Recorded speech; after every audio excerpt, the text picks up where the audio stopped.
welcome. This is the 6th webcast of the PBC Morning Dawn Study Group from Padma Samye Ling. And today we'll be talking about Chapter 6 of the Venerable Khenpo Rinpoche's book, The Buddhist Path, and the chapter is entitled Cultivating Bodhichitta. So first we'll begin with opening prayers, and then we'll do the discussion.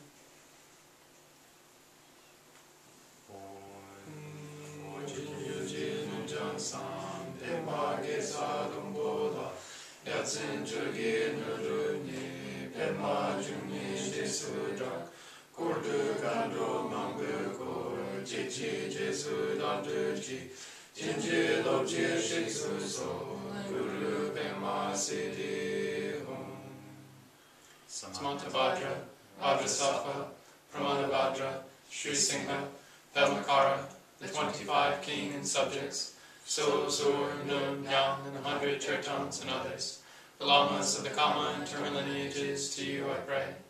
The supreme tradition of the glorious Buddha, Padma Samye, which is the essential, extraordinary view and doctrine of the early translation school, you keep alive and spread by the light of wisdom.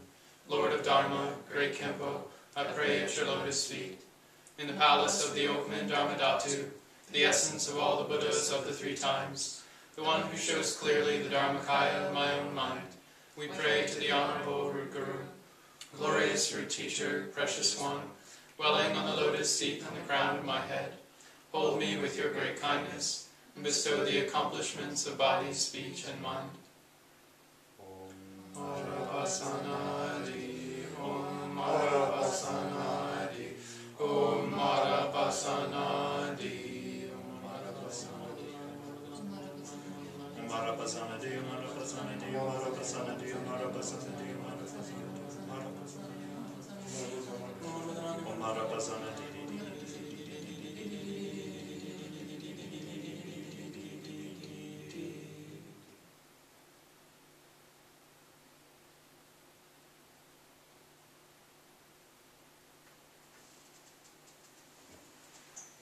So today we have 3 topics we're going to discuss in this chapter, Cultivating Bodhichitta. And then the first here, basically I'll just summarize like the first section of this chapter really quickly. The Venerable Khenpo Rinpoches first say that achieving enlightenment totally depends on one's own effort, and that the best way to become enlightened is with bodhicitta.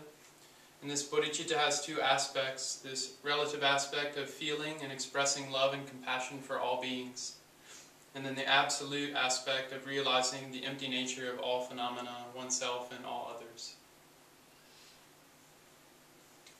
So the first point summarized in a paragraph on page 33, which is the second paragraph, the root of bodhicitta is compassion. Compassion is feeling deep in your heart the suffering of others and wishing for them to be free from all pain. The root of compassion is loving kindness, which is the feeling of wanting to replace suffering with happiness and peace. Having true love and compassion for everyone is the most precious practice of the Dharma. Without this, your practice will remain superficial and never be deeply rooted in the true Dharma. I have a question. So, here they say, having true love and compassion for everyone is the most precious practice, and without this, your practice will never be rooted in the true Dharma. So that's a tall order, right from the beginning, because you have to have love and compassion for everyone. And if we're sentient beings, the definition of sentient being is they don't have love and compassion for everyone. You know, I mean, they're self-centered. You know, we have the 5 poisons if you're an ordinary being. So how do we even start to begin to cultivate loving kindness and compassion for everyone when that's not where many of us, such as myself, don't naturally just start out there? Any thoughts? It seems the first thing is that's kind of like the view to start with at least. And why is that? Because, I mean, that's how the natural state is, or how the enlightened mind is in that way, it seems. And just kind of an underlying thing, we can have this aspiration, but it's kind of a view that's showing to start out from, like, what is is the source and the goal and all of that with the practice. I mean, there's more to be said, but it just seems like that's a general frame. I mean, that comes to mind first. I'm sure other people have other thoughts too.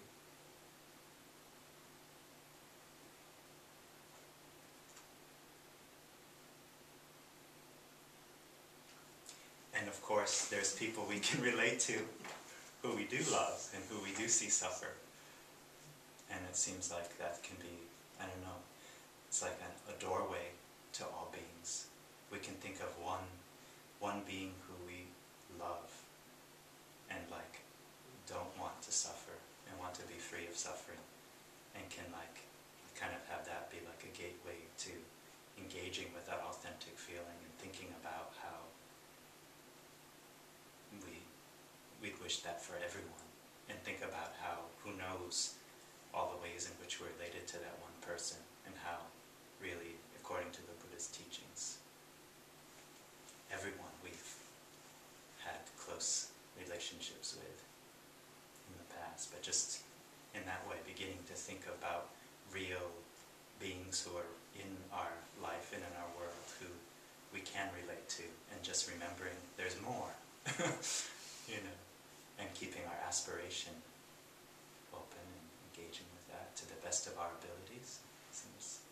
I think another way too is really contemplating the kind of just the enlightened qualities of the Buddhists, and like seeing, like thinking about that they can do this, and you know, like our teachers tell us in this chapter about how, you know, our bodhicitta at this time may be small, but it is within our potential to develop this total, vast, limitless bodhicitta, boundless bodhicitta, that it is possible, and we trust that. We trust what our teachers say. We contemplate what these enlightened beings, we read about their lives and that they've done this, and inspire us, and kind of it's sort of that trust that we can do it, and then, like you were saying, like developing that aspiration and wish, like really strong, getting stronger. And it seems maybe at that point, maybe that'll lead into this next discussion about the absolute bodhicitta, where we start understanding that, oh, maybe it's not so limited. You know, there is more space available. There is more possible than I currently think. And that kind of can be our bridge to bringing relative and absolute bodhicitta together.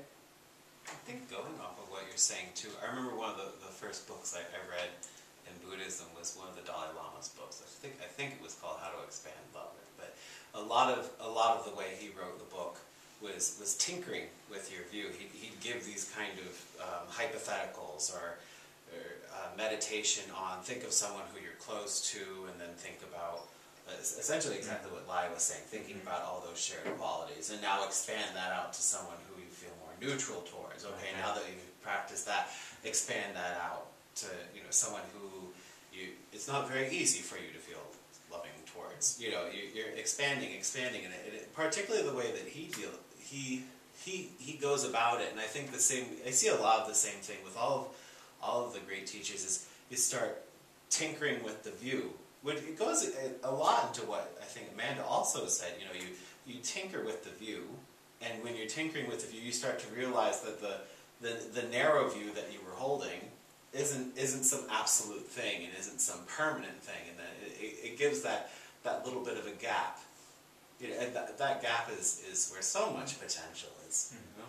Yeah. I think although this only applies to people who have met, you know, a great teacher, I find that just thinking of how you feel around the teacher, you know, what the teacher gives all, it's like, okay, that must be it, you know. So it's kind of like right there for you. It's kind of like thinking of, you know, a parent being, you know, that same. But I think it's great, but it's hard if you don't have a teacher, huh? I think even before what Lai was saying, think about those people who are compassionate in your life. You know, even, I mean, of course, you know, someone who's just nice to you on the street maybe won't give you the same burst of compassion that, you know, going and seeing Khenpo, might do, but it's a start. And I think too, the real basis of the question is, so we're also, I mean, there's sentient beings experiencing kind of own difficulties that are kind of always kind of coming back at us. And I think that really is the springboard, like in that chapter on taking refuge that we went over. I mean, Amanda said part of it is we have to recognize these enlightened qualities of the great masters that are really out of samsara. They're no longer producing the negative emotions and the grasping that causes all these troubles. And at the same time, the other side of that is to see, well, what is the cause of these troubles, of samsara? And it is our own grasping mind and own kind of negative emotions and more limited, narrow ways of functioning, our mind tightening, our heart closing. And that we see that in our own experience. And we see that, okay, there is some difficulty here, how do I get out? So that's the first two noble truths. And so we have compassion for ourselves. There is a problem here. And it's a genuine problem when we really start to see, this isn't permanent. I keep doing these things. They keep causing me trouble. I don't want to do them as much, but I keep doing them. And then we need to have compassion. Okay, is there a way out? So then there's a little more air in the room, a little more searching for, well, what might help me come out of this. And then at the same time, we can identify other people. Oh, that person's hurting too. Oh, that person's going through this other thing I went through already. And then we kind of are enlarging this fear, like Lodro was saying. And then keeping in mind this greater view of these great beings that have really fully activated and almost, even in some cases, completely realized the beautiful nature of their mind and their heart. And then we see living examples of these great masters and can directly experience that, and it uplifts us. It shows us a way of how compassion is so strong and so capable and so flexible and so grounded and so functional and so just really so desirable. It's the most desirable thing in samsara, in our desire realm of to constantly cling, to try to move towards this love and compassion for ourselves and for others. But I think the basis is seeing how we don't have that, at the same time staying with that larger view of, but there are these teachings on how my nature is totally pure, and so is yours, and the situation's very workable. So there's a basis to grow from. Yeah, it's kind of just a simple thing about just the word bodhicitta, how it's defined here on these concepts and terms, and about basically the mind of enlightenment. So just within the word is that the mind has to be, it's the mind being turned to it towards enlightenment. So we have to have at first this sense of what is enlightenment, what's so great about it, So contemplating that first, and so we have a destination that we understand what we're doing, and then within that, what is bodhicitta also, many times Rinpoche define it as the combination of love, compassion, and wisdom. So, like in this paragraph we're talking about love and compassion, but and wisdom, all three really are essential. So just thinking about the definition of the word is basically what I'm saying, just have that in mind, that wisdom is an essential component, and the wisdom is what takes it to an enlightened perspective. Because with love and compassion, which is so wonderful and so essential too, then that's what the point is, we're benefiting. But without the wisdom, it's not a liberative path. That's kind of like what makes everything boundless and transcendent. Big. That's that whole boundless quality of in his commentary on the words of my perfect teacher, Khenpo Rinpoche has this beautiful section on how bodhicitta begins to increase. And he says the essence of bodhicitta is the four boundless. But boundless includes all sentient beings. That's the trick, so he says the four boundless: love, compassion, sympathetic joy, and then impartiality or equanimity. He says even though they have love in the first list as the first one, in the Pith Instructions lineage, you should start with impartiality.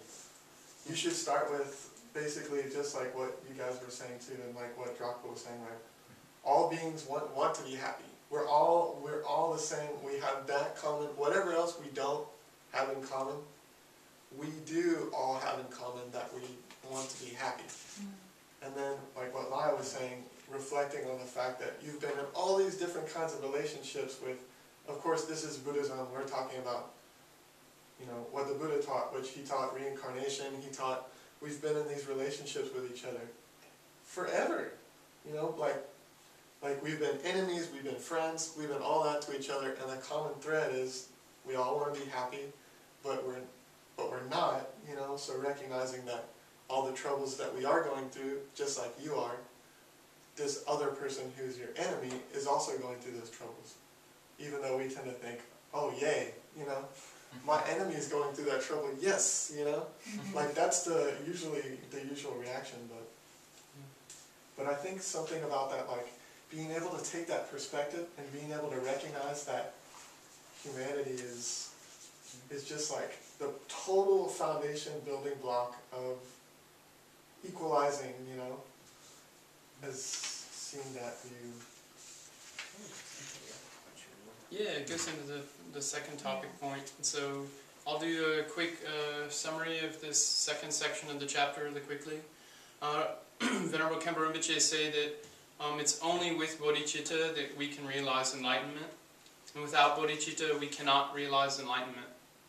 The bodhicitta is working to free all beings from suffering and establishing them in enlightenment without any concern for your own welfare. The root of bodhicitta is compassion, and the root of compassion is loving kindness. And then your love and compassion should include all beings, and of course now these qualities are limited, but with training over time they can become infinite. And that everything becomes easier as we become more familiar with it, and that bodhicitta is no exception to this. It works in the same way. As we train in it more and more, it becomes easier and easier to recognize and generate. And then seeing that all beings are equal, we all want happiness, and none of us want to suffer. And then they talk about how the relative aspect of bodhicitta has two subdivisions, or two parts. On the one hand is the wishing, or the aspiring relative bodhicitta, wanting to help others. And then there's the actualizing, or engaging bodhicitta, where we actually work to help others. We put that aspiration into practice, we perform it. So then the second topic question or point is, do you want to read? Yeah. Please. What, the first one? Yeah. That. When you develop the thought of enlightenment, you are training your mind so that you will be able to truly benefit other beings. Bodhicitta can be understood in two ways, as relative and absolute. Relative bodhicitta is the actual manifestation of loving kindness and compassion for all beings. Absolute bodhicitta is the realization of emptiness as the profound true nature of reality. Some people start meditating on love and compassion and then come to an understanding of emptiness. Other people meditate on emptiness and by that gain an understanding of love and compassion. Both aspects of bodhicitta are part of the enlightened nature of the mind. I had a question actually just about that point about how they say that meditating on love and compassion leads to emptiness and vice versa. Meditating on compassion emptiness leads to love and compassion. Just thought what you all thought about that. Isn't that a great little nugget? Yeah, I love it is. that. And I think it's true. I mean, you talk to different people, practitioners, and it does seem that people have sort of like an entryway where they kind of like are kind of more working with one aspect and then leading to the other, and just wondering if what you all thought of that point. In the end of the path, we have total balance between the two truths, relative truth and absolute truth. That at that point we'd be a Buddha. So then all along, for all of us in the past, some of us like the relative side a little more, the forms and expressions, the ways of moving, the things we can kind of engage with. And then others of us like the absolute parts, the open things, or the space through which things happen, the limitlessness of it all. And so there's constantly a dance for all of us on the path between that being flexible and expressing in the structure and the openness of the structure. So I think I'm more like saying a statement, that is the path, like finding that balance and like trying to approach it like in a playful, more of a dance way, and to not get locked into either side, only structure, structure, structure, or only open, open, open, but really clearly saying that bodhicitta, our own nature, always has these two aspects. And when they're totally seen to be in perfect harmony, like how the nature is, without being obstructed by grasping mind, then we're Buddha. We're free of any extreme, one side or the other. So then, just to reiterate that point, it's very curious. I had a question. It says, the root of bodhicitta is compassion. Trungpa says, compassion should be more like a dance than a hug. It should be intelligent compassion. It shouldn't just be like blindly going into some project because it seems good at the time. Is that to like get intelligent compassion, is you just need to cultivate the relative side of compassion first, and then the wishing, right? Which is just cultivating this love for the all being, like we're talking about with the parent being or with your teacher. So do you need that relative wishing before you go into actualizing bodhicitta?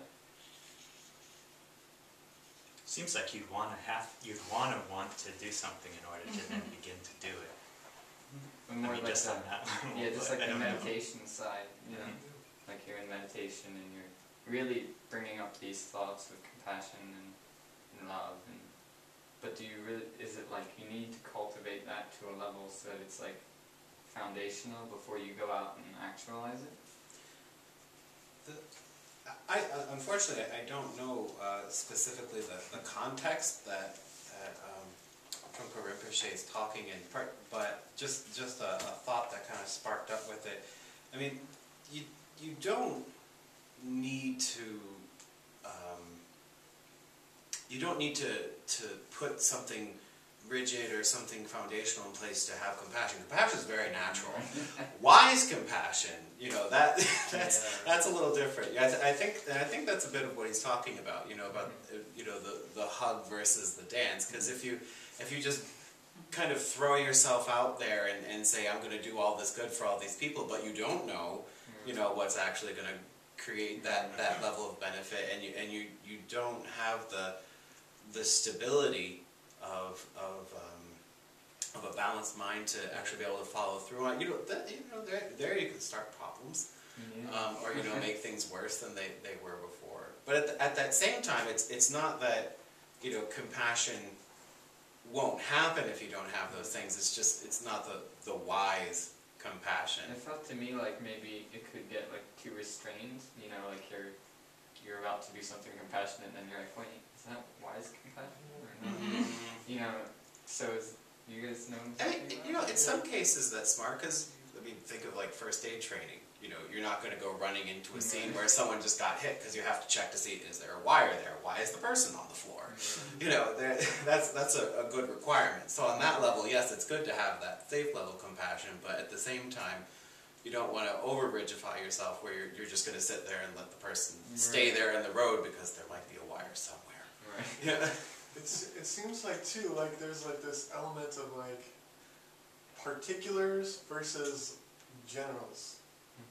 Like the abstract sense of compassion arising as like in your own minds, in terms of all sentient beings or this group of people or that group of people. But then when it comes to specific circumstances, in a way, like that has to be based on, to some extent, like understanding, like the common vernacular term idiot compassion is what, I don't know who used it. I think maybe Trump used that.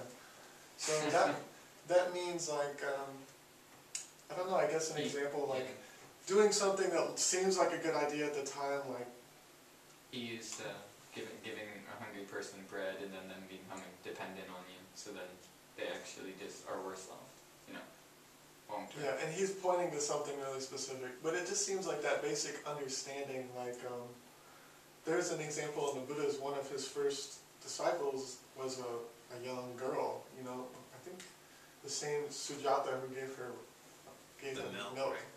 Right? And her little brother, he was really sick, and she got so frustrated. I mean, he wasn't sick, but he was like fussing. He was a baby, really fussy. And she got more and more irritated, and then she realized that he was sick, and he had this physical problem. It was maybe something stabbing him. And then once she understood, of course she had compassion beforehand, but she didn't, it was kind of a vague thing. But once she had that understanding of the particular circumstance, that's more like wisdom in a way. And then she really knew exactly how to manifest that compassion. Yeah. That's one example, I guess. And I don't know, I mean, why not just mention we have like maybe 5 minutes till we're at 30 minutes? But it seemed like part of what you're talking about, Eamon, was like that balance between aspiring and actualizing. Right? Yeah. But it seems like we always, like Rinpoche say again and again, we need to always act in accordance to our capabilities, which is what we're all talking about. Because we'll never learn to dance, right, if we never try to dance. And we're always going to learn, you know, so I think that's part. And then, I don't know, of course in here it goes over the 4 boundless, and then the 6 paramitas. Those are very traditional ways of framing that, you know, the aspirational bodhicitta, and the practices that actually actualize it, you know. But, I don't know. Just a related point too, I just thought to mention, I remember it struck me, I heard once that His Holiness Karmapa said, like our compassion should be careful that our compassion doesn't become pity. And I don't know why, just that it's not like, oh, it's poor, and like I have these, almost like there's a superiority to this inferior being who's suffering, like just to be careful of that, and just to like kind of check where we're coming from. Anyway, it's just as a think. And the main way, I mean, definitely His Holiness Dalai Lama has mentioned the exact same thing, I think many places, that the way to prevent compassion from becoming pity is we're working directly more with the Buddha nature of the other being, and then our own goodness, Buddha nature too. And we start with that as the basis, and this person is 100% fundamentally, essentially wonderful being, really becoming a Buddha, and that we're really more connected with that in the process of as we help them, or as we kind of keep that sense in mind, and it really does touch more to like the boundlessness of that emotion or that quality arising in us. It's our own Buddha nature connecting with their Buddha nature, and the same with love. Like we don't try to hug someone and say, "Oh, I like you, I love you because you do everything the way I want it." Like just like, "Oh, I don't have compassion for you because you're so pitiful." The same way, I don't love you just because you always say yes and suit the way I want it. Like it's the same way. It's the wisdom part is to try to do this without the grasping, without the attachment, more and more flexible, and it is really connected towards the view. It's why, like all these practices lead to the view. Like the 6 paramitas, like the actualizing bodhicitta, they lead up to a full transcendent wisdom. Or like study, the 3 trainings, we study, then we receive, then we process, then we directly perceive. And that's the view. Like, and so we're always trying to lead into that more open, direct experience. And then like they said in the second topic point, being in that open, direct experience is the nature. And that nature has natural qualities of love and compassion arising from it. That if our experience of our nature is flat, dry, restricted, agitated, anxious, nervous, it's not the nature. It's us zoning out or closing in some way. It should be juicy and like a kind of little tender and have like a wound. Trungpa Rinpoche also says you're kind of like a wound. You're sensitive to the world. It almost has this bittersweet quality. We love these beings, so beautiful beings, and then we're constantly just totally preventing our happiness. And it's sad. Like it is this samsara that's totally preventable. We could be totally free and be with our nature. At the same time, we're choosing to not be that way every minute almost. It's really this bittersweet tension. Goes into the third point. Oh, so the third point is, Rinpoche say at the end of the chapter, the more we practice bodhicitta and cultivate this motivation, we perform bodhisattva activities and meditate on absolute bodhicitta, the nature of our mind, and also dedicate our merit for all beings, then the more we'll feel that others are more important than ourselves, and we'll work more diligently and joyfully to help them. And that the Buddha repeatedly praised the qualities of love and compassion again and again throughout his teachings. he said, one instant of bodhicitta brings enormous benefit, and then developing bodhicitta as a way of life leads directly to enlightenment of ourselves and all beings. So then that third topic point, Eamon, would you read that maybe? Sure. Thanks. To practice bodhicitta, you need to dedicate your efforts freely and openly without expecting anything in return. The more you meditate and practice bodhicitta, the more you feel that others are as dear as yourself, and eventually their welfare becomes even more important than your own. It's page 35, first full paragraph. That's really beautiful. It goes on to like what you were saying, and then onto this point, like that whole Buddha nature aspect of like everyone's not just ignorant sentient beings. That's just a label. From one perspective, everyone is potential Buddha, you know, who has all these qualities that they themselves don't see. But anyway, I just thought something related to that point. Like that's why I think people respond so powerfully sometimes to these like teachers, you know, like these wisdom beings, because like maybe they're not used to being treated with so much respect. Maybe they don't see themselves as something like worthy of, you know, any kind of respect. But then you get around these teachers and they just like they see your like what you see, your image, but they also see, it's like that, but they talk right to you, like your deep meaning, and it helps you bring that up, you know, and it helps that shine, you know. Creating those natural conditions. This seems like that's ultimate, like our Buddha nature, right? It's that inherent nature of ourselves and all beings. And just like that aspect of that beautiful view of how it's completely empty of any substantially existing inherent something we can find. It's that open, empty nature, but then inseparable from that is this nothing but 100% arising compassion and wisdom and like all those, just as that view and like integrating that into that, and then just how everyone thrives, like even in that, if someone is given like an ounce of just like respect or like a chance to be heard, or you know, like it really kind of brings out those natural qualities and goodness qualities in beings. I mean, of course, it's multi-fair. I thought too we have maybe about just like about 5 minutes to kind of wrap things up. So maybe just as we talk, if we kind of bring it all together.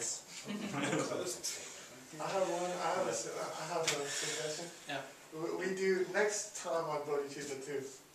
Anyway, we don't have to answer. It's just it's like such a foundational, important topic that it's just like. You're saying how many definitions does it have in this text?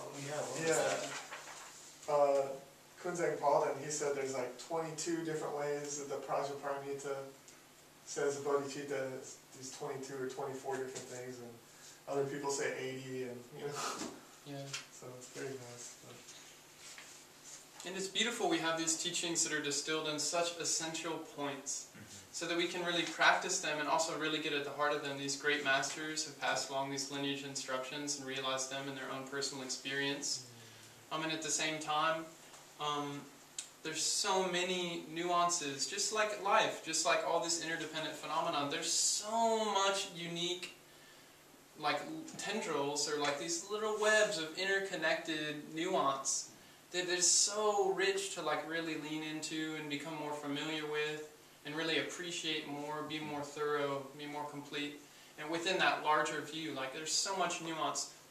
And at the same time, we have these like treasure instructions of like how to really distill the essence, and then we can spread into the detail and really like fill out like our experience and really become more, you know, less idiot, compassion-y, and more really full-bodied, like full loving wisdom beings. I mean, to really have a view and really fill it in.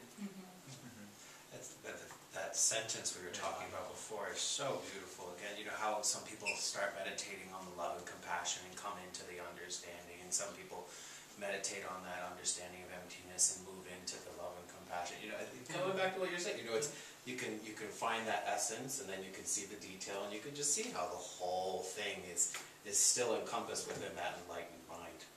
I think even another way of saying it, which is just, there's so many ways of saying it, because we talked relative, absolute. You could say it in terms of like devotion and compassion in a sense too, thinking like, contemplating, like we were talking about earlier, contemplating the qualities of enlightenment is basically like devotion in a way, thinking about, my teacher has all these incredible qualities and I like aspire to be like that or to develop those qualities.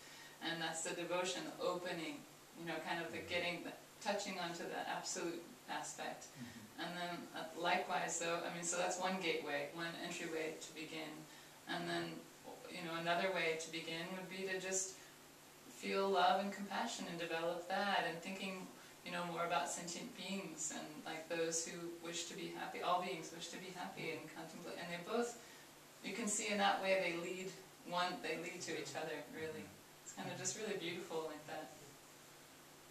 I thought the one really important point, which we all know, is like, we've heard so many times from Rinpoches and everybody, but like His Holiness Dudra Rinpoche, he said, you shouldn't do even a single mani. If you do even a single mani recitation or any kind of practice at all, refuge, bodhicitta, and then dedicate the merit from that. He said even the most smallest practice, so just to bring it like how bodhicitta, this is Mahayana, this is Vajrayana, it's the total root, it's the complete foundation. And if we can maintain that motivation and intention and try to follow through with our practice that way, we'll never get off the path. So I think it's just nice to just remember that refuge in the beginning with that motivation of bodhicitta. And His Holiness, he even said that. Even a single mani, Om Mani Padme Hum, you should dedicate that merit and you should do it for the intention of bodhicitta for all beings. It's very beautiful. And also in that main practice, with this large, more expansive view of the flexible, illusory, playful nature. Yeah. Like always that is there too. The dedication is open, the refuge of bodhicitta, dreamlike. Yeah. And so it's always within this absolute bodhicitta as well. So that's really, it's a special thing. Yeah, they say that's in this definition, just the absolute bodhicitta recognizes that all beings are primordially enlightened. There is no liberator, no deluded beings, and no act of liberation, since nothing ever moves from the absolute sphere of the Dharma Dhatu. So just like what you're saying, like keeping that in mind. So to recognize the nature is the great absolute bodhicitta. Yeah. It's really amazing. And then Khenpo Rinpoche says really very simple style, think globally, act locally. Big view. Detailed, loving, simple steps, compassion.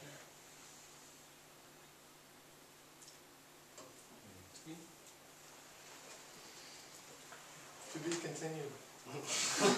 Always. Always.